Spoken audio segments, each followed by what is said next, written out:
Tour de chauffe. Donne sur le vif. Allez, on va se mettre en piste. Nous sommes ensemble pour 3 heures chrono. Pour plus d'infos, de décryptage, de scoop et de révélations sur 95.3 et sur l'ensemble de nos canaux digitaux. Toute l'équipe au meilleur de sa forme pour vous tenir compagnie et pour vous servir. Bonjour Talibé Barry, l'enfant de Koumi. Bonjour le juste et bonjour à tous. Bienvenue. Bonjour Mamadou Djan, Baldé. Bonjour Aboubacar, bonjour à Zere Kore, Lola et Fatako et à ceux qui nous suivent du côté de Grenoble en France. Très bien. Bonjour Manu. Bonjour Titi, bonjour à la grande communauté de Dabola. Bien. Et bonjour, un sage m'a dit de le dire ainsi, à tout Bemakissi. Bien. Donc tout Gekedou, tout Bemakissi. Voilà, Bemakissi. Très bien. Donc je lui ai dit que je lui ai fait la promesse de le ne faire. plus me limiter à Gekedou seulement. Bien, voilà. Bemakissi, voilà. Et bonjour à la grande communauté aussi de la diaspora qui nous suit. Très bien. Bonjour à Kumba. Bonjour à Boubacar, bonjour à nos chers auditeurs et téléspectateurs, bonjour à Nono Dankouroussa, bonjour à Dalen Dallabé, bonjour disons à Kumbia dans Gawal, et surtout un bonjour spécial à Ningelande, c'est dans la préfecture de Pita. C'est le village du professeur Ibrahima Ningelande Diallo, l'enseignant d'Amlam, éminent professeur, disons éminent pédagogue, oublié dans son petit lit de malade, la Guinée étant prompte à prier et à faire des éloges funèbres. Ningelande, tu as mes hommages. Bien. Bonjour cabinet, bonjour à Touloulada. Bonjour Aboubacar et bonjour spécialement à mon père qui m'a promis de suivre aujourd'hui Mirador. Après 10 ans s'être complètement déconnecté de radio. Voilà, c'est super. Voilà. Santé de fer à notre cher papa. Merci. Bonjour à l'enfant du triangle NKK. Bonjour le juste. Bien. Apparemment, j'ai créé des problèmes aux gens. Mais bien sûr, voilà. Ouais. Parce que moi, je vais saluer ce matin Kamsar. Sinon, franchement, et souhaiter en même temps joyeux anniversaire à mon cher Bachir du côté de l'ONFPP. Parce qu'il a mis en garde Babin hier. Voilà, si cela n'est pas, si bonjour ne passe pas, Baba ne reviendra plus à Kamsar. Bonjour au triangle NKK. Bonjour à Nyoson Ourdou. Bonjour à Koui, bonjour à Komodou. Bonjour au soleil, au palais Mohamed V, Aboubacar Diallo. Dites au soleil de briller pour la survie de toutes les entreprises en Guinée. Je le dirai sans cesse, les entreprises se meurent. On est en train de perdre du travail. Il faut que Mamadi dise aux gens de libérer la chaîne des dépenses, la chaîne des paiements. Ouais, mais on va pas ouvrir les vannes comme tu le souhaites. On n'ouvre pas les vannes, mais on doit de l'argent. L'État guinéen est réputé être le mauvais payeur de tous les États de la sous-région. Il faut payer les entreprises. C'est bon pour leur survie. Quelle statistique? Tu as fait quel sondage? Je l'ai donné, je vous les livrerai. Bien. C'est bon pour la survie. Tu as travaillé au cabinet. C'est bon pour le climat des affaires. C'est bon pour la conservation et la pérennisation des emplois. Il faut que le soleil, Mamadi Doumbouya, brille pour tout le monde. Comme le véritable soleil pour tout le monde. Bien. Voilà. Talibé, on va démarrer avec cet incident qui se produit hier à l'aéroport international Ahmed Sékou Touré de Conakry. Atterrissage en catastrophe d'un vol de Turkish Airlines. En tout cas, c'est le titre qui barre la une de beaucoup de sites internet qui parlent donc d'un atterrissage en catastrophe, même si le communiqué est produit par l'aéroport, la direction générale de l'aéroport de Conakry, parle en fait d'un incident qui s'est produit à bord du vol TK 537 de la compagnie Turkish Airlines en provenance de Istanbul via Ouagadougou. Et le communiqué précise que l'incident est survenu dans les airs est lié à de fortes turbulences, j'allais dire, à de fortes turbulences enregistrées, et l'équipage, dit-on, a su maîtriser la situation. Oui. On ne nous dit pas, Aboubacar, l'incident, c'est quel type d'incident. On parle de turbulences enregistrées. Est-ce que c'est des turbulences dues à la météo? Le communiqué ne le précise pas. Le communiqué parle donc d'un incident survenu et lié à de fortes turbulences enregistrées, et l'équipage a su maîtriser la situation. Le communiqué ajoute que cet avion qui transportait à son bord 134 passagers a atterri à 20h58 sur le tarmac de l'aéroport, et aussitôt alerté, précise-t-on, la tour de contrôle donc alerté, une cellule de crise a été mise en place, une cellule composée d'agents des opérations, de pompiers, de médecins et de forces de sécurité. Heureusement, dit-on, sous la vigilance de cette équipe, l'avion a été évacué dans le plus grand calme. Et précise le communiqué plus loin, lors de ce malheureux événement, nous avons enregistré 5 blessés qui sont en ce moment admis en urgence dans un hôpital de la place. On parle d'un malheureux événement parce que on a d'abord parlé d'un incident dans les airs. On ne dit pas c'est quel type d'incident, mais aussi d'un malheureux événement. Donc sur le tarmac, on ne décrit pas ce dont il s'agit concrètement. Quel est ce malheureux événement, quel est le déroulé de ce malheureux événement. On ne le dit pas. Et pour terminer, selon certains passagers qui étaient à bord avec qui on a essayé d'entrer en contact, et on a frôlé le pire. C'est ça la vérité. Ils ont frôlé un crash. Absolument. Parce que quand on parle de blessés à Boubacar, quand on parle de blessés graves, ça veut dire que... Voilà, on va essayer d'entrer en contact avec le directeur général de l'aéroport international de Conakry, donc la SOGIAG, M. Namouri Kamara, ancien DG de l'APIP. Voilà, on va essayer de le contacter pour nous en dire plus sur cet incident qui s'est produit à l'aéroport. Vous avez glané quelques infos à travers certaines sources que vous avez contactées à Cuba. Oui, en fait, j'avais contacté une source qui m'a ramené le même communiqué, puisque dans ce type d'événement, les gens se méfient beaucoup des commentaires. Mais, cher Talib, quand on dit turbulence en période incident en l'air, ou turbulence en l'air. Non, quand on dit turbulence, c'est pratiquement 3 causes. Soit l'avion est arrivé dans un trou d'air, et quand on est dans un trou d'air, je vous dis, c'est le toïboï. C'est les Allahu Akbar, c'est les Subhanallah, c'est tout ce que vous pouvez imaginer. Ça fait peur à quelqu'un dans ce studio. Oui. Deuxièmement, quand il y a des orages assez violents, ça peut créer des turbulences, parce que plus on se rapproche de la Terre, plus les orages deviennent un peu plus... si vous voulez, ça gagne un peu plus de force. Et troisièmement, ça peut être des problèmes techniques. Je pense qu'au lieu de nous effrayer, ils se sont cachés derrière turbulence. Et dans turbulence, on peut bien mettre ces 3 facteurs-là. Mais je vous avoue, quand il y a turbulence, en période d'atterrissage, parce que les deux moments les plus difficiles pour le voyage en avion, c'est le décollage et l'atterrissage. Quand il y a turbulence là, je prie Dieu que vous ne soyez pas là. Bien. Voilà, pour l'instant, Namouri Kamara qui ne peut pas, ou qui ne souhaite pas du tout s'exprimer, pour cause de réunion, il explique qu'il rentre en réunion d'ici à un moment, voilà, donc il ne pourra pas répondre. Je disais, ça fait peur particulièrement à quelqu'un à ce sujet. Il s'agit bien entendu de Mamadouri, qui a la phobie de l'avion désormais, même la phobie des véhicules, des voitures. Oui, c'est donc vrai. Finalement, tu as la phobie de tous les engins.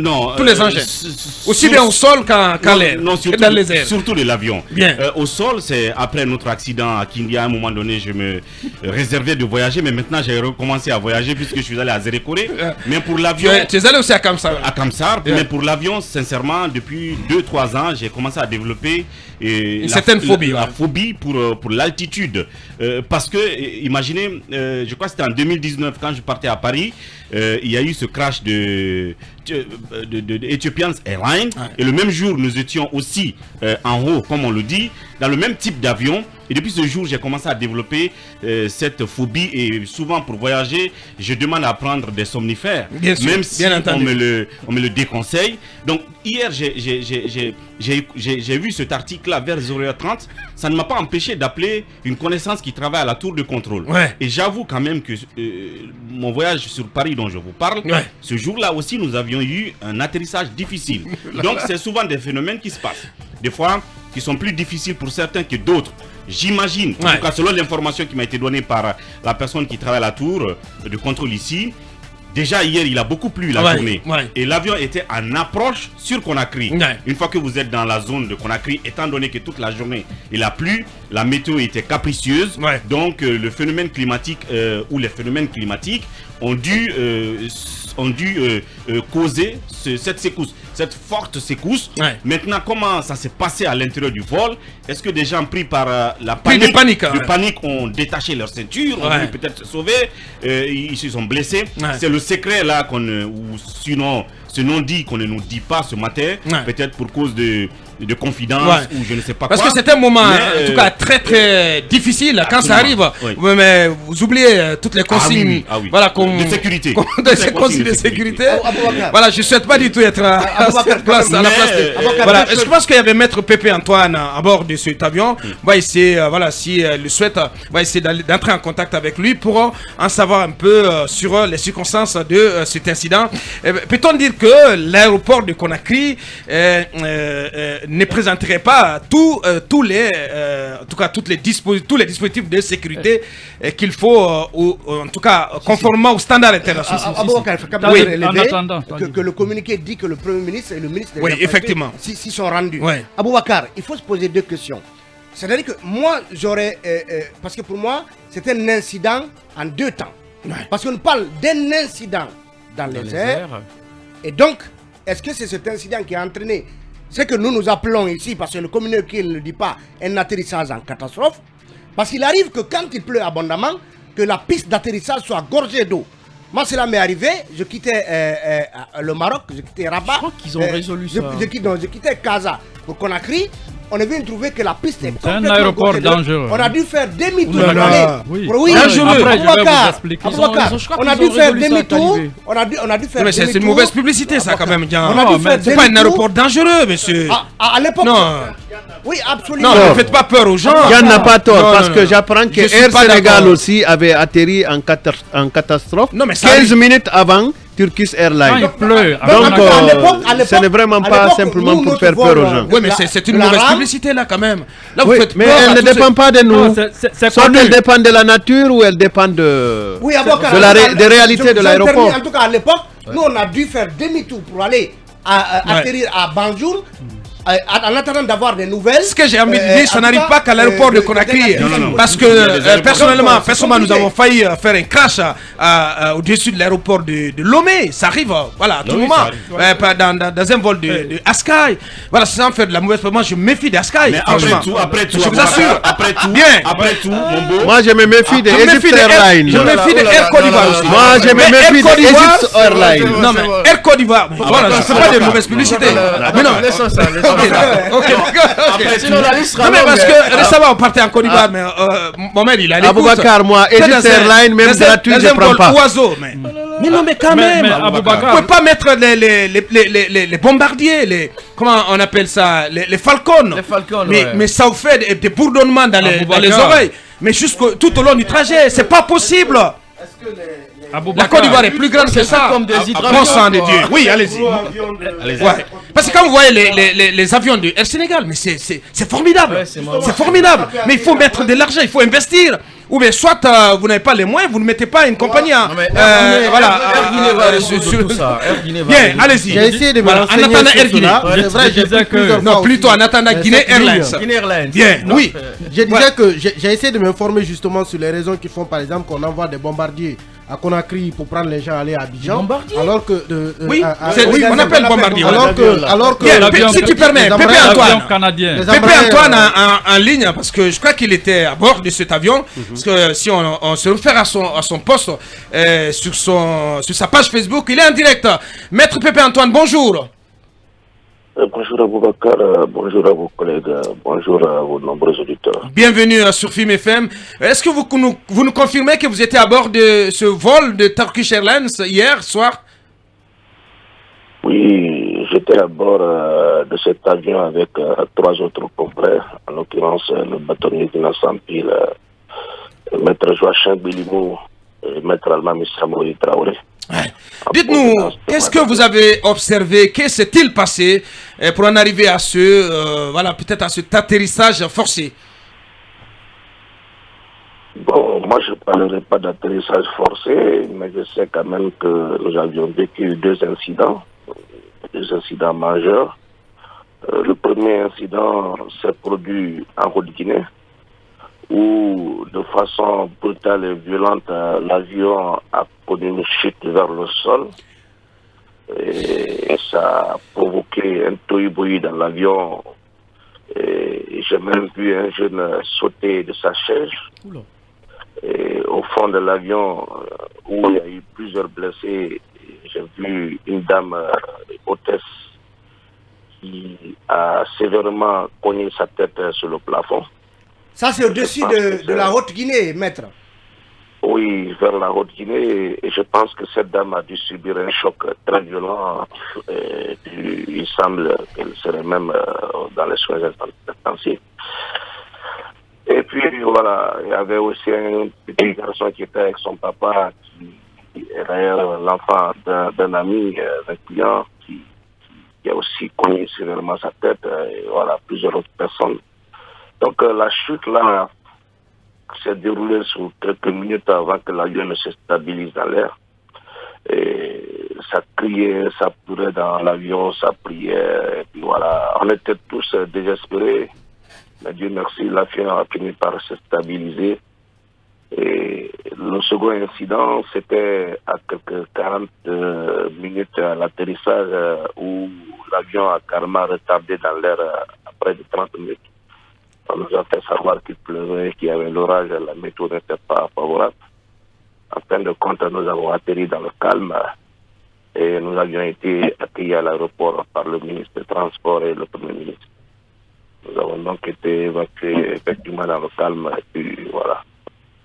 Donc vous confirmez que l'atterrissage s'est bien passé finalement? Oui, l'atterrissage s'est passé dans le calme.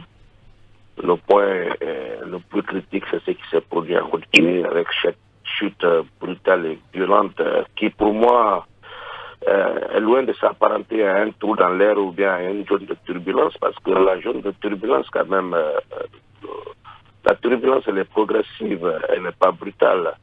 Vous ne pouvez pas, d'un seul coup comme ça, commencer à faire une chute vers le sol, et puis c'est quand même curieux. Voilà. Un décrochage, en fait. Bien. C'était donc le récit de Maître Pépé Antoine. Est-ce que vous confirmez, je ne sais pas si vous êtes la bonne personne à qui on pourrait poser cette question, est-ce que le communiqué de la direction de l'aéroport parle de 5 passagers blessés graves? Les 5 blessés. Bon. Moi, j'ai vu quelques blessés quand même, 3 à 4. Et je ne sais pas si d'autres, parce que j'ai vu quand même un monsieur qui avait la tête, parce que quand on a atterri, on nous a demandé de rester à notre siège, on va d'abord s'occuper des blessés. Et entre-temps, nous avons vu un groupe de médecins se diriger vers le fond de l'avion, et je crois les blessés sont venus du fond de l'avion. Hein. Et j'ai vu une dame qui semble être une hôtesse, qui était sévèrement touché, sur qui il y avait un groupe de médecins. J'ai vu un monsieur, la tête bandelée. J'ai vu le jeune homme également blessé. Voilà. Alors, si on parle de 5 blessés, oui, ils sont forcément mieux placés pour dire le nombre de blessés. Mais l'atterrissage s'est passé dans le calme, sauf la difficulté liée à la météo qu'on a eu à n'est-ce pas, atterrir dans les délais prévus, puisque nous avions bougé à Ouaga quand même à l'heure pile, quoi. Très bien.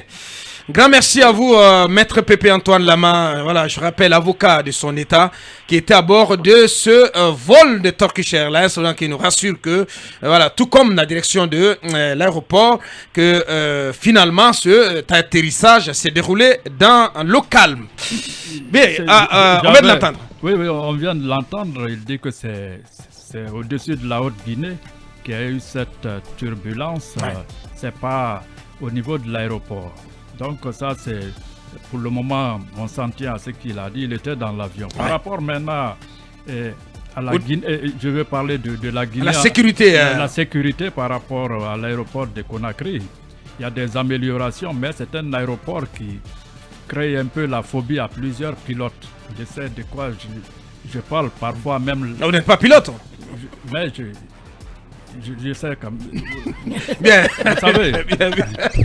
Je ne vais pas tout étaler. Bien. Donc, et il faut rappeler aussi que en 78, Ah, En pleine saison pluvieuse, un avion en provenance de la Russie, un Ilyushin 18, à l'époque, nous étions petits, il y a eu crash ici, une centaine de morts à l'aéroport. Mais ça date quand même. Le pilote avait confondu, il paraît, les pilotes, l'eau, la piste, la mangrove, là, ils ont atterri dedans. Il y a aussi, en 83, un avion coréen, toujours un Ilyushin, c'est des appareils russes, c'est crashé à Kindia, dans les montagnes. Ces gens venaient avec du matériel, il y avait une vingtaine pour la construction des cités, des Loya, des Sékou Touré. Tout ça, c'était en saison pluvieuse. Quand il pleut sur la Guinée, c'est un peu dangereux. C'est pour vous dire. Bien. Allez-y, cabinet. Avant de clore avec Mamadou. Oui, cabinet. Non, mais je sais que de plus en plus... Sur la sécurité à l'aéroport, peut-on dire que c'était l'aéroport de Conakry n'est pas un aéroport sûr? Non, notre aéroport n'est pas autant insécure qu'on pourrait le dire. On l'améliore de plus en plus. Oui, bien sûr. On a vu que... Récemment, ils ont offert 2 camions incendies à cet aéroport. C'était grâce au ministre hier soir. La question de sécurité... Mais Maître Pépé dit qu'ils ont mis 30 minutes... Comme ça, oui, ça arrive. Par contre, ça arrive à cause de la météo. Ce sont des aléas de la nature. Bien sûr. Parce que la météo n'est pas bonne, que ce soit à l'aéroport de Paris ou à Chicago. On a souvent des cas comme ça. Je pense qu'on va améliorer petit à petit. Après, la question, c'est... Donc, l'aéroport de Conakry n'est pas un aéroport dangereux. Non, mais il n'est pas si insécure que ça. Après, c'est une question de sentiment. Il y a un fait quand même. Non, c'est pas un aéroport dangereux. Il y a un fait marquant quand même. Non, il y a un fait marquant. Le fait que pas un aéroport dangereux. Ceci se travaille petit à petit, même si il faut quand même dire que beaucoup de spécialistes pensent aujourd'hui qu'il faut déplacer cet aéroport-là, parce que son extension s'oppose avec acuité. Il y a aussi qu'il n'y a pas vraiment de commodité. Moi, je galère toutes les fois que je voyage. Au retour, vous voyez un peu la passerelle pour monter les bagages, mais c'est une galère extraordinaire. Je ne sais pas pourquoi jusqu'à présent on n'a pas résolu ça. Vous voyez parfois des personnes âgées qui ont du mal à faire cette passerelle-là. Il faut résoudre ce problème-là. Parce que vous avec arrivez, les bagages dans les chariots. Avec les bagages, vous arrivez très fatigué. Oui, mais c'est un peu une sorte de monticule à boîte. Oui, mais bien sûr, tu peux le faire quand même. On te fait faire le sport quand même. Mais une personne âgée, garçon de 34 ans, de 33 ans, monsieur. Quelqu'un qui a la soixantaine, quelqu'un qui a la soixantaine, il se fera aider. Aura du mal à monter là. Bien. Il faut vraiment le travailler parce que c'est vraiment un contraste qui ne dit pas son nom. Mais Aboubacar, je tiens vraiment à placer ce moment. Ce sujet dans 2 minutes. Oui, que monsieur le Premier ministre et monsieur le ministre des Transports se déplacent de toute urgence pour accueillir ces passagers en détresse là. Je trouve ça très bien et c'est vraiment appréciable. Très bien. Allez-y, Mamadouri. Vous savez, j'ai parlé tout à l'heure de décrochage. Et quand je suis allé chercher le mot, effectivement, il se trouve que le phénomène est un phénomène brutal qui conduit à une forte diminution de la portance et une forte augmentation de la traînée. C'est le décrochage. Donc l'avion pique du nez et perd de l'altitude. Je pense que c'est ce qu'il a expliqué. Mais il est dit que l'avion, que le pilote peut sortir rapidement l'avion de cette situation. Donc si on a écouté l'explication de Maître Pépé, à un moment donné, l'avion a regagné son altitude et puis ça s'est stabilisé. En langage technique, ça s'appelle décrochage. Décrochage. C'est le capitaine Wouri qui parle. Non, j'ai cherché sur Google. Une expertise vite acquise là. C'est écrit. Mais bien. La deuxième phase, c'est justement la météo qui était capricieuse où ils ont passé du temps en altitude. Mais il faut rappeler Aboubacar Silla, l'ancien ministre des Transports, avait fait un formidable grand ministre des Transports. Aboubacar Silla avait fait un formidable plan d'extension de l'aéroport. À un moment donné, je pense que ça devait être mis en œuvre, sauf que c'est arrêté, je ne sais pas pourquoi. Effectivement, il faut continuer ce projet d'extension, de rénovation. Les tapis roulants ne fonctionnent pas pratiquement à l'aéroport. Il fait super chaud dans le hall de l'aéroport. Des chariots qui boitent. Des chariots qui boitent quand vous mettez vos bagages. Non, mais je pense qu'ils ont acquis de nouveaux chariots là quand même. Donc il faut continuer ce plan d'Aboubacar Silla. Et que quid de l'aéroport de Mafraya? On disait que le sol n'était pas approprié, mais on ne nous dit pas si c'est annulé. C'est un éléphant blanc.